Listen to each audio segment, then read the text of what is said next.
Hello, boys and girls. This is Mrs. M, aka Mrs. Menino, Youth Services Librarian at the Detroit Public Library. Today we're celebrating Hispanic Heritage Month with two tales from Mexico. The first tale is called The Bear Prince. The Bear Prince. Once upon a time there was a bear. He protected the forests. One day a woodcutter came to cut down a tree. The bear saw the woodcutter. He roared, "Stop!" Then the bear said to the woodcutter, "You tried to take a tree from my forest. Now you must go. Give me your daughter to me." Sadly, the woodcutter gave his daughter to the bear. Her name was Sophia. She was very sad because she had to go with the bear. When the bear and Sophia went into the bear's cave, he suddenly became a prince. He said, "I am actually a prince, but every morning I turn into a bear. Until the evening," he continued, "you should promise that you never touch me." Sophia promised not to touch him. Later, Sophia thought, "If I tie him while he is sleeping, he will not become a bear again." Then Sophia tied the prince with her belt. But it did not work. In the morning, the prince became a bear again. He said, "You broke your promise. I can only be human again if you pass the dangerous valley by yourself." Sophia realized her mistake, but it was too late. She was alone in the dark and dangerous valley. She did not know what to do. As she was walking through the valley, a castle emerged in the distance. She ran faster and faster until she got there. When she got to the castle, she found the prince standing there waiting for her. Since Sophia passed the dangerous valley, the prince was no longer a bear. They got married and lived happily ever after. The end. Boys and girls, the second story I'm going to read to you is a tale from Mexico. It's called Cuckoo, Cuckoo.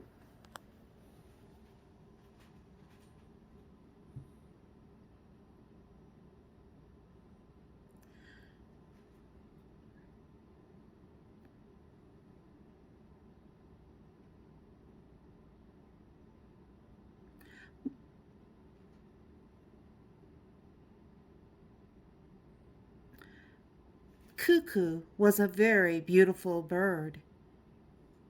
"She may be very beautiful," squawked the parrots, "but she's not very helpful.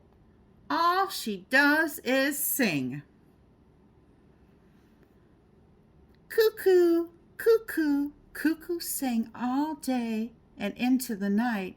Cuckoo, cooed the doves. Please stop singing, go to sleep. We have to collect the seeds for winter tomorrow. We need everyone to help." But the next morning, Cuckoo sang as she always did. All the other birds collected as many seeds as they could. They collected them from acorns and peppers, squash and tomatoes. Then they dropped them near the woods. Once they had finished their work, the birds fell asleep. Even wise old owl fell asleep. They were all so tired. Cuckoo was not pleased. She did not like it when no one listened to her singing. While wondering what to do, she saw something red moving through the branches. "I wonder what that is," she thought. "I hope it's not a bird as beautiful as me." But it wasn't a bird, it was fire. Cuckoo quickly flew from her branch and woke Owl to tell him of the danger. Owl called to the birds, "To the woods! We must save the seeds!" But they kept sleeping. So Cuckoo began to collect the seeds. She worked all night long. The fire scorched her colorful feathers, and her eyes grew red from the smoke. When she had finished, she tried to sing, but all she could manage was coo, coo, coo. The strange noise woke the birds. They saw that the woods were burned and black. Where were the seeds? What would the birds eat during the winter?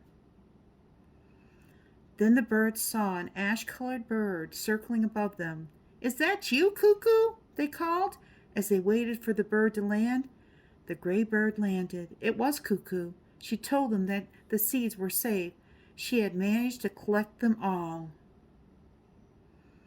All the birds were surprised at Cuckoo's hard work. It just shows you. You can't tell much about a bird by looking at its feathers, said Owl. The end. Boys and girls, I hope you've enjoyed both these tales from Mexico, and I will see you soon at the library. Goodbye.